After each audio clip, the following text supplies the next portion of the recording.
मित्रों नमस्कार। आज यूपी चुनाव पर कुछ बात हो जाए, वो भी जातीय समीकरणों को लेकर कैसे गुड़ागड़ी चलता रहता है और हमारे चुनावी पंडित महारथी कैसे कैसे आकलन करते रहते हैं और कैसे वो गलत साबित हो जाते हैं।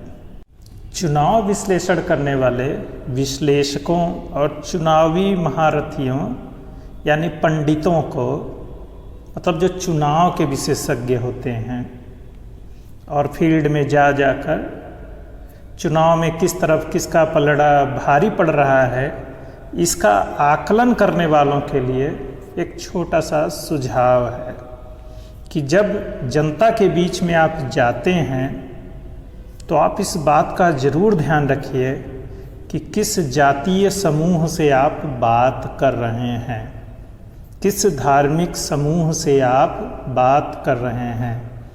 क्योंकि हमारे यहाँ के चुनाव में जाति और धर्म बहुत ही निर्णायक है और जो सोशल इंजीनियरिंग शब्द है वो जातियों को अपने पक्ष में करने का राजनीतिक तरीका है और जातिवादी नहीं है यह साबित करने के लिए सोशल इंजीनियरिंग शब्द का इस्तेमाल किया जाता है, जबकि यह शब्द पूरी तरह से जातीय समीकरणों को साधने के लिए ही होता है। अब आप पिछले चुनाव का यह उदाहरण लीजिए कि भारतीय जनता पार्टी को इतनी ज़्यादा सीटें कैसे मिली। तो भारतीय जनता पार्टी के पक्ष में सवर्णों और शहरी जो मतदाता समूह है वो एक तरफा उनकी तरफ रहता है, लेकिन पिछले चुनाव में या फिर कहिए 2014 से उसने पिछड़ी जातियों और दलित जातियों को अपने पक्ष में साधा। अब देखिए विकास बहुत बड़ा मुद्दा नहीं बन पा रहा है आज भी। अगर आप जातियों के बीच में जाइए और उनसे बात करते हुए पूछिए कि अपना पूरा नाम बताएं, फिर उनकी बातें सुनिए, तो फिर आपको अपने आप समझ में आ जाएगा कि वो किस तरह के विचार रखते हैं। तो उसके पीछे मूल कारण उनका जाति और धर्म ही है। तो पिछले चुनाव में बीजेपी ने क्या किया, अब जैसे सपा है, मतलब उत्तर प्रदेश की क्षेत्रीय पार्टी समाजवादी पार्टी, तो उसका जो कोर वोटर है वो मुस्लिम और यादव ही है। हाँ, अब ये मुस्लिम यादव की जो आबादी है वो एक तरफा सपा को वोट करता है। अब आप किसी भी मुद्दे पर इस वोट समूह को, जातीय समूह को, धार्मिक समूह को अच्छा बुरा कहते हुए भी अगर आप बात करेंगे तो वो सपा के पक्ष में ही बात करेगा, वह भाजपा के लिए कोई अच्छी बात नहीं करेगा। अभी तमाम यूट्यूबर या गांव में या अपने आसपास अगर आप बात करिए, अगर वो यादव है या फिर मुस्लिम है तो उससे पूछिए कि भाजपा सरकार, योगी सरकार, मोदी सरकार ने क्या किया है, तो वो यही कहता है कोई काम नहीं किया है, बड़ी समस्या है, महंगाई बहुत है, बेरोजगारी बहुत है। अपनी जगह ये सब बातें सही है। फिर उससे पूछिए क्या आपने उज्ज्वला योजना में गैस लिया है, वो कहेगा हाँ। शौचालय लिया है, वो कहेगा हाँ। किसान सम्मान निधि में पैसा आपको आता है, कहेगा हाँ। आयुष्मान भारत योजना में स्वास्थ्य कार्ड आपके पास है, कहेगा हाँ। प्रधानमंत्री आवास योजना में क्या आवास मिला है, कहेगा हाँ। पूरे कोरोना टाइम में आपको राशन मिलता रहा है, कहेगा हाँ। तो बोले लेकिन इससे क्या होता है, उसको और सारे वो डिमांड आपको बता देगा कि इसके साथ ये भी चीज़ें होनी चाहिए थी, इसलिए वो विरोध कर रहा है। पूछिए कि सड़क का निर्माण हुआ, कहेगा हाँ। पुल बने हैं, हाँ। लेकिन उसके बाद भी वो भाजपा को वोट नहीं देगा। इसी तरीके से दलित जातियों में जाटव जाति है जो कि बसपा का कोर वोटर है, उसको आप हिला नहीं सकता है। या फिर जिसे आप दलित कहते हैं, अगर उसमें वो अम्बेडकरवादी दलित है तो वो भाजपा को कभी वोट नहीं करेगा। उसकी चेतना कह लीजिए, राजनीतिक समझ कह लीजिए, वो उसी तरीके से है। उसी तरह भाजपा को सपोर्ट करने वाली जो जातियां हैं, सवर्ण जातियां, वो सीधे कहती हैं कि हमारे पास कोई विकल्प नहीं है। आखिर हम भाजपा को वोट न दें तो किसको वोट दें? तो वो जाति के आधार पर जिस तरीके से उन्होंने ताना बाना बनाया है, रचा है, गढ़ा है, या एक समाज को अपनी तरफ कर लिया है, बल्कि आप ये कहिए कि जातियों ने अपनी जातीय पहचान के आधार पे किसी पार्टी को खड़ा कर लिया है। और उसका जो सीईओ है, क्योंकि ये जातीय आधार पे जो संगठन है, राजनीतिक दल हैं, वो एक प्राइवेट कंपनी की तरह ही व्यवहार करते हैं। और मानी हुई बात है, अगर प्राइवेट लिमिटेड फर्म है तो जिस तरीके से कोई कंपनी चलती है जिसमें बपौती रहती है, उसके बाद उनके बच्चों को सारे अधिकार और पूरी कंपनी मिलती है, वैसे ही ये चलता रहता है। और जातियाँ उसी तरीके से उसमें आस्था बनाए रखती हैं। अब बीजेपी ने क्या किया पिछले चुनाव में? उसने क्या किया कि मुसलमान और यादव सपा के लिए छोड़ दिया। मतलब उसने कोशिश ही नहीं किया कि ये जाति समूह इसकी तरफ आए। इसी तरह बसपा के लिए जाटव वोट बैंक जो था उसको छोड़ दिया। लेकिन चालाकी क्या किया कि बाकी पिछड़ी और दलित जातियों को अपनी तरफ मोल्ड कर लिया। और यहीं पे सपा और बसपा चूक गई थी और चूक रही हैं। एक तो सवर्णों की तरफ, मतलब सवर्णों की उनकी तरफ आस्था नहीं है, जैसे कि मुस्लिम, यादव, जाटव जातियों की भाजपा के प्रति कोई आस्था नहीं है। क्योंकि यहाँ आस्था की बात इसलिए कही जा रही है क्योंकि यहाँ भजन कीर्तन वाला ही सिद्धांत चलता है जनता के बीच में। वो आप कितना भी काम कर लीजिए, लेकिन जातीय चेतना के आधार पे समर्थन और विरोध की जो धारणा बनी हुई है वो नहीं बदल रही है लोगों में, और वो उस पहचान को बनाए रखना चाहते हैं।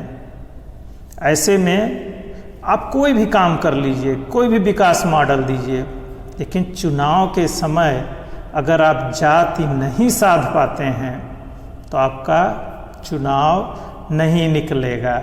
और हमारे राजनीतिक पंडित जो पत्रकार हैं, अब पिछले चुनाव में देखिए हमारे रवीश भैया, एनडीटीवी वाले रवीश पांडे, हालांकि पांडे कहने पर वो बुरा मान जाते हैं, लेकिन हैं तो वो पांडे ही, तो मतलब जाति तो वहाँ भी है, लेकिन बौद्धिक साबित करने के लिए पांडे कहना ठीक नहीं है, तो फिर ऐसे ही आगे बढ़ते हैं। तो रवीश भैया हमारे मुस्लिम आबादी, मुस्लिम बस्ती, यादव बस्ती, जाटव बस्ती में जाके न्यूज़ रिपोर्टिंग कर रहे थे। जब आप वहाँ जाएंगे तो भाजपा हार रही है, यही वाला नरेटिव आप दिखाएंगे और देखेंगे। अब हमारे रवीश भैया यही गलत कर गए। पिछले चुनाव में वो बताते रहे सब जगह कि बसपा जीत रही है, सपा हारेगी, बसपा आएगी चुनाव में, क्योंकि इन जातीय समूहों के पास जब आप जाएंगे तो वही लगेगा। अब भी आप जाइए तो यही बात लगेगी कि भाजपा हार रही है। इसी तरह भाजपा समर्थक जो जातीय समूह हैं, जैसे आप पटेलों के पास, कुर्मियों के पास, सवर्ण जातियों के पास, पिछड़ी जातियों में जैसे खट्टिक पासी, इन जातियों के पास जाएंगे तो आपको भाजपा जीतती ही दिखेगी। तो चुनावों को अगर समझना है तो सिर्फ ये समझिए कौन सा जातीय समूह किस तरफ मूव कर रहा है। अगर वो उस तरफ जा रहा है तो उसका पूरा वोट वहाँ पड़ेगा, ये आप जान लीजिए। अब बंगाल चुनाव का जैसे लीजिए, भाजपा समर्थक जो रिपोर्टर थे, न्यूज़ चैनल थे, यूट्यूबर थे, वो लगातार उन समूहों के बीच से ही रिपोर्टिंग कर रहे थे जो भाजपा को समर्थन दे रही थी। तो ऐसे में आपको अपनी आइडियोलॉजी, अपनी विचारधारा, अपनी सोच से जुड़ी हुई चीज़ों की लगातार जीत होते दिखाई पड़ेगी। और उसी तरफ क्योंकि भारत की आबादी बहुत ज़्यादा है तो हर समूह में इतनी बड़ी संख्या बड़ी आसानी से मिल जाती है, मतलब भीड़ मिल जाती है समर्थक विरोधियों की को आसानी से आपको लगेगा इस तरफ ये चीज़ हो रही है। और मीडिया यही करता है। मान लीजिए आपको भाजपा को हारते हुए दिखाना है तो उन समूहों के पास से न्यूज़ कवर करिए, उन लोगों से बात करिए, और जीतते हुए दिखाना है तो आप ऐसे करिए। क्योंकि अगर कम से कम भी आबादी किसी समूह की हमारे यहाँ होती है तो वो करोड़ में होती है, क्योंकि 135 करोड़ हम ऐसे ही थोड़ी हैं, कुछ तो बात उसमें होगी ही। तो भाई अगर न्यूज़ रिपोर्टिंग करते समय इस बात का ध्यान रखिए और जात पर खुल के बात करिए, नहीं तो आपका विश्लेषण गलत साबित होगा। कौन सा जाति समूह किस तरफ जा रहा है, सिर्फ इसी बात का आकलन हो जाए, आपका चुनाव का आकलन हो जाएगा। कोई अगर विकास की बात कर रहा हो, एजुकेशन की बात कर रहा हो, सही अर्थों में अनएम्प्लॉयमेंट की बात कर रहा हो, उसको हेल्थ चाहिए, इंफ्रास्ट्रक्चर चाहिए, इस पर कोई बात नहीं होती है, क्योंकि हमारे राजनीतिक दलों ने यह माहौल बनने ही नहीं दिया कि इन चीज़ों पर बात किया जाए। तो फिर बात नहीं होती है और जनता आसानी से जातीय आधार पे पोलराइज होती है और होती आ रही है। और ये आज नहीं हो रहा है, ये आज़ादी के बाद से ही किया जा रहा है। सोचिए कांग्रेस सत्ता में कैसे रहती थी, सवर्ण, खास तौर पे ब्राह्मण, दलित और मुस्लिम वोट के बल पे सत्ता में कांग्रेस बनी रहती थी, और इसका ये कोर वोटर जो मेन वोट बैंक है ये टूट गया। जैसे ही जातियों की पार्टियां हो गई वैसे ही कांग्रेस खत्म हो गई। कांग्रेस उन्हीं राज्यों में अब रह सकती है जिसमें भाजपा और कांग्रेस के बीच चुनाव होगा, क्योंकि कांग्रेस का कोर वोटर अगर वहाँ का क्षेत्रीय दल होगा तो वोट खत्म हो गया है, जबकि भाजपा ने अपना दलित और पिछड़ा नेता उन राज्यों में तैयार किया। इस वजह से वहाँ पर वो सरवाइव कर रही है, जबकि कांग्रेस ये करने में नाकाम रही है। अब उत्तर प्रदेश का चुनाव लीजिए, प्रियंका जी लगातार कोशिश कर रही हैं, राहुल भैया भी लगातार कोशिश कर रहे हैं, लेकिन क्या प्रियंका गांधी खुद को उत्तर प्रदेश का मुख्यमंत्री का प्रत्याशी घोषित करेंगी? राहुल भैया तो बिल्कुल भी नहीं कर सकते, क्योंकि उनको तो प्रधानमंत्री बनना है। अब सोचिए कार्यकर्ता कहाँ खड़े होंगे, कैसे खड़े होंगे? अगर उनकी कैरियर उस फील्ड में आगे ही नहीं बढ़ने पाएगा तो क्या होगा? तो अगर कार्यकर्ता को लगता है कि उसका भविष्य यहाँ पे सुरक्षित है, उसके मेहनत का सही परिणाम मिलेगा, तो क्यों नहीं मेहनत करेगा? अगर उत्तर प्रदेश में कांग्रेस जैसे प्रमोद तिवारी जैसे लोग हैं, उनकी बताइए क्या जगह है? अब हर जगह प्रियंका जी और राहुल जी ही चेहरा बनना चाहते हैं। भाई 15 से 20 मिनट, आधा घंटा संवाद करने की क्षमता तो विकसित करिए। अब आपकी आलोचना होगी, बुरा लगेगा, फिर मोदी भक्तों की तरह आपके भी भक्त आ जाएंगे। तो प्लीज़ पार्टी को जिंदा करिए, कार्यकर्ताओं को जगह दीजिए, जो मुखर वक्ता हैं उनको सामने आने दीजिए, असुरक्षा बोध से मुक्त होइए। पार्टी को आगे बढ़ाना है तो उसको लिए लोग चाहिए, जो कैपेबल लोग हैं उनको सही जगह मिलनी चाहिए। पता चलता है कि वही भक्त वाली बात है, जो भजन कीर्तन करने वाले लोग हैं, अगर उन्हीं को आगे बढ़ना है तो पार्टी का अंत तो निश्चित ही है, तो भजन कीर्तन ही होगा वहाँ पर।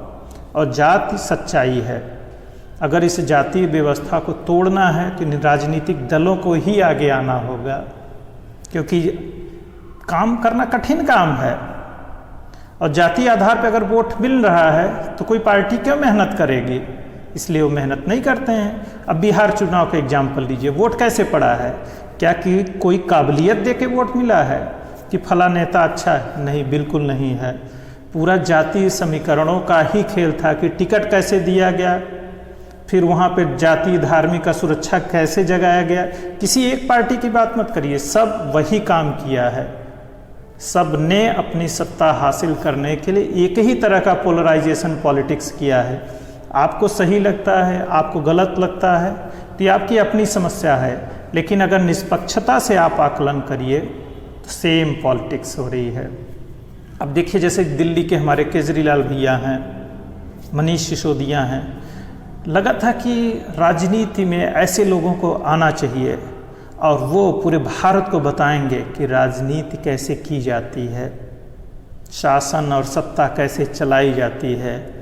जब शिक्षित और ईमानदार लोग कोई पार्टी खड़ा करते हैं तो वो किस तरह से देश के काम आते हैं।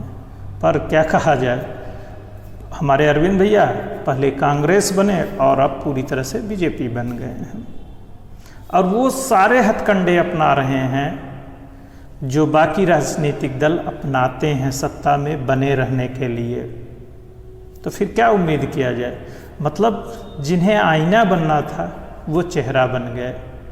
तो आप और केजरीवाल सत्ता में इसलिए आए थे कि वो आईना बनकर बाकी लोगों को चेहरा दिखाएंगे कि देखिए ऐसे चेहरे होने चाहिए, और वो फिक्स हो गए एक फ्रेम में।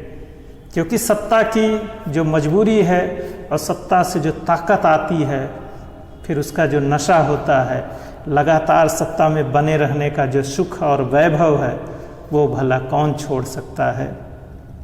तो फिर समस्याएं इसीलिए आती हैं। चलिए, सबकी अपनी अपनी बात है, लेकिन उत्तर प्रदेश चुनाव में जातीय विश्लेषण जरूर करिए अगर आप पत्रकार हैं। और कौन जात पूछने में संकोच, अगर किसी से बात पूछते हैं तो बताइए आप किस जात के हैं। अगर वो इस जात का है तो देखिए वो अपने आप उधर का सपोर्टर या विरोधी है।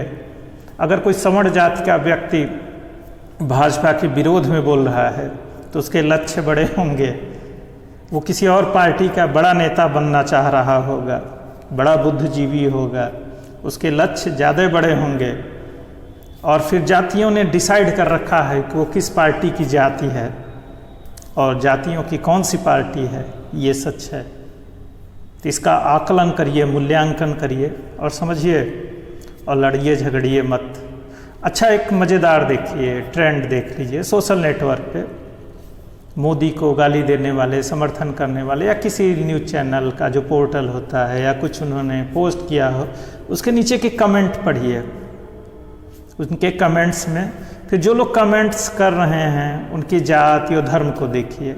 हालांकि बात कहना थोड़ा सा अच्छा नहीं लगता, लेकिन समर्थक और विरोधी होने में उस जातीय पहचान का कितना बड़ा रोल है, देखेंगे तो दुख होगा। लेकिन ये सच है। किसी भी न्यूज़ चैनल के साइट पे चले जाइए, कमेंट बॉक्स में देख लीजिए, यूट्यूब पे चले जाइए, तो समर्थन में कौन लोग हैं किसी बात के, विरोध में कौन से लोग हैं, तो उनकी जात क्या है, उनकी धर्म क्या है, तो देखेंगे तो बातें क्लियर हो जाती हैं कि आप फला जात से हैं इसलिए समर्थन कर रहे हैं, आप फला जात से हैं इसलिए आप विरोध कर रहे हैं। तो करिए अपना समर्थन विरोध, आंखें बंद कर लीजिए, कान बंद कर लीजिए, सच देखने की कोई ज़रूरत नहीं है, तभी तो मज़ा है।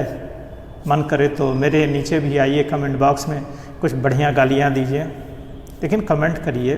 कुछ अच्छा लगे तो वही शेयर भी कर लीजिए। चलिए, ऐसे ही ये बातचीत आगे बढ़ाते रहते हैं। शुक्रिया, धन्यवाद, थैंक यू, जय हिंद, जय भारत।